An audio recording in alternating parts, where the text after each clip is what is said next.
Krishnam Vande Jagat Gurum. I pray to the Guru of the universe. Krishnam academy की ओर से Gita study की series में आज 5वें अध्याय से श्लोक नंबर 2 है। श्लोक है संन्यासः कर्मयोगश्च निःश्रेयस करो उभो तयोस्तु कर्म संन्यासात् कर्मयोगो विशिष्यते। इसका अर्थ है श्री भगवान परमपिता परमेश्वर कृष्ण कह रहे हैं कि संन्यास अर्थात कर्म संन्यास और कर्मयोग दोनों ही परम की प्राप्ति के परम मार्ग है, परंतु कर्मयोग कर्म संन्यास से श्रेष्ठ है। The supreme set both karma sannyas, renunciation of actions, and karma yoga, work with devotion, both lead to the supreme goal, but karma yoga is superior to karma sannyas। पहले श्लोक में अर्जुन ने भगवान से अपना चौथा प्रश्न किया था, 4th क्वेश्चन, और पूछा था कि हे कृष्ण, कर्म योग वर्क विद डिवोशन और कर्म संन्यास रिनंशिएशन ऑफ एक्शन, आप दोनों की ही प्रशंसा कर रहे हैं। कृपा करके मुझे ये बताइए कि इन दोनों में से श्रेष्ठ कौन सा है। और इसी प्रश्न का भगवान स्पष्ट उत्तर दे रहे हैं और अर्जुन को बता रहे हैं कि कर्म संन्यास और कर्म योग में से कर्म योग श्रेष्ठ है। और ऐसा भगवान क्यों कह रहे हैं, उसके कारण हैं। कर्म संन्यास कर्म योग के बाद की सीढ़ी है। एक साधारण व्यक्ति के लिए आवश्यक है कि वह कर्म योग में प्रवृत्त होते हुए यदि वे अपने अंतकरण को इतना शुद्ध कर लेता है कि वह कर्म संन्यास की ओर आगे बढ़ सकता है, तब उसे कर्म संन्यास की ओर आगे जाना चाहिए। कर्मयोग और कर्म संन्यास क्या है, यह भी भगवान स्पष्टतः बताते हैं।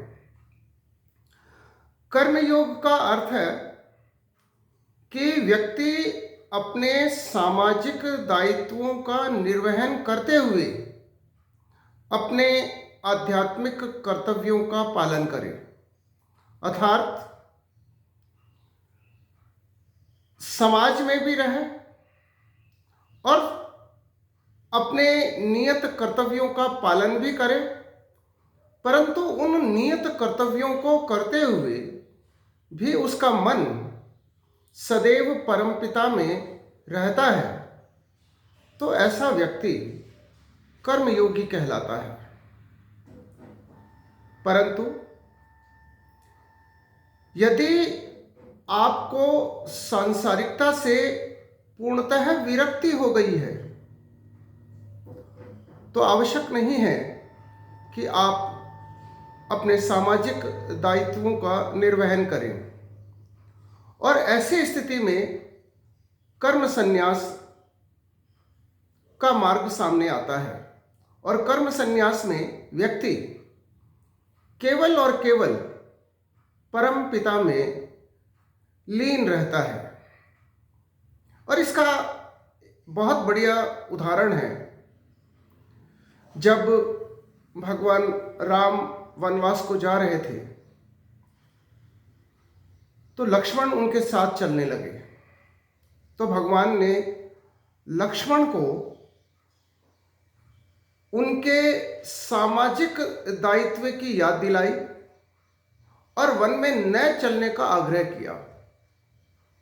इस पर लक्ष्मण भगवान को कहते हैं, मोरे सबही एक तुम स्वामी, दीन बंधु और अंतर्यामी।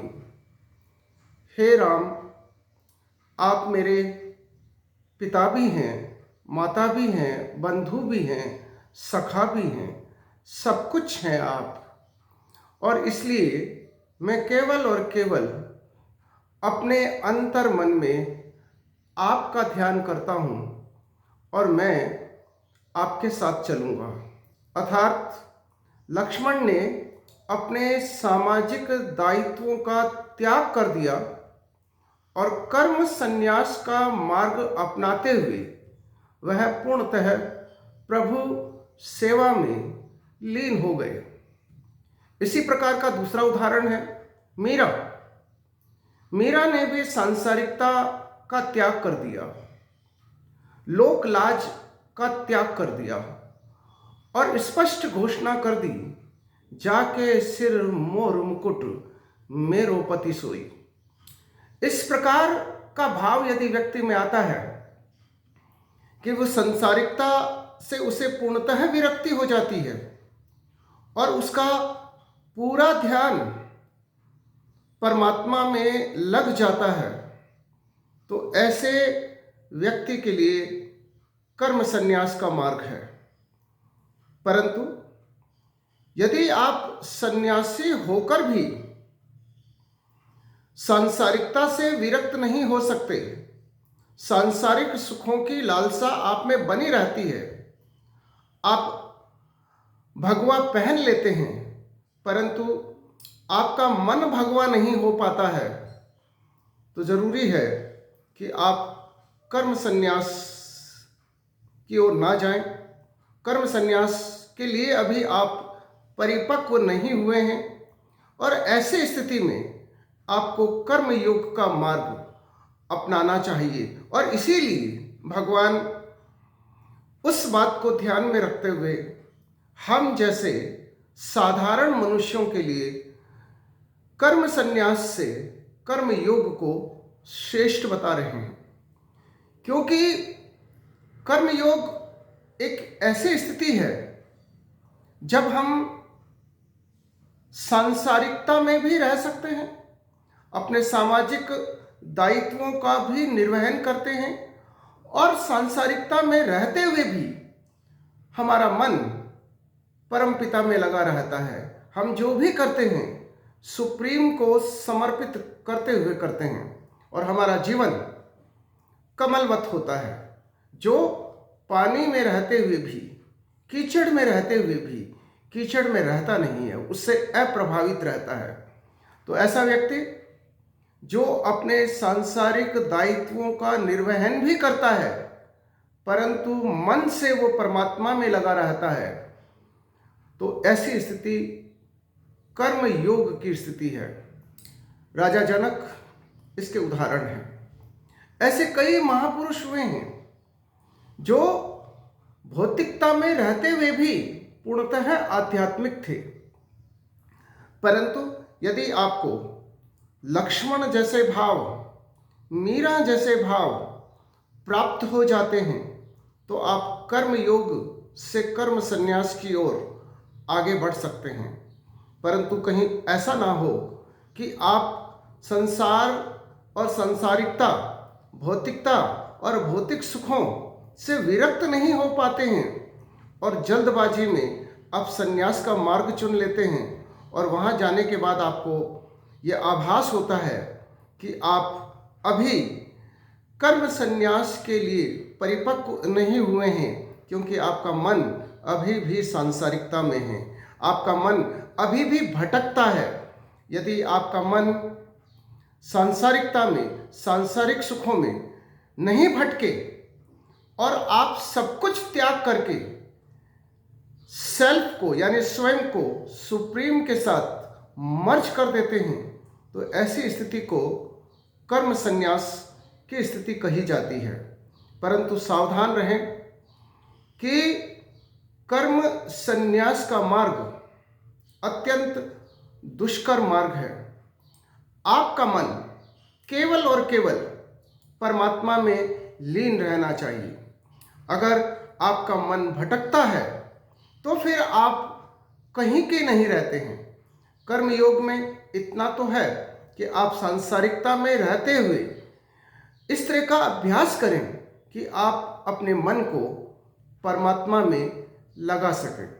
और इसीलिए भगवान ने अर्जुन के इस प्रश्न का बहुत ही स्पष्ट उत्तर दिया है कि कर्म संन्यास और कर्म योग में श्रेष्ठ क्या है। और भगवान बताते हैं कि कर्म योग कर्म संन्यास से श्रेष्ठ है। परंतु यदि आप ऐसे भाव ले आते हैं, अपने मन को परमात्मा में स्थिर कर लेते हैं और आपको लगता है कि अब परमात्मा के अलावा मेरा कोई नहीं है, जैसा कि लक्ष्मण ने कहा है, मोरे सबही एक तुम स्वामी, दीन बंधु उर अंतर्यामी, या जैसा कि मीरा ने कहा है, जाके सिर मोर मुकुट मेरो पति सोई। यदि आप सांसारिकता का पूर्ण त्याग करने में समर्थ हैं तो फिर आप कर्म योग से कर्म संन्यास की ओर प्रवृत्त हो सकते हैं। जय श्री कृष्ण।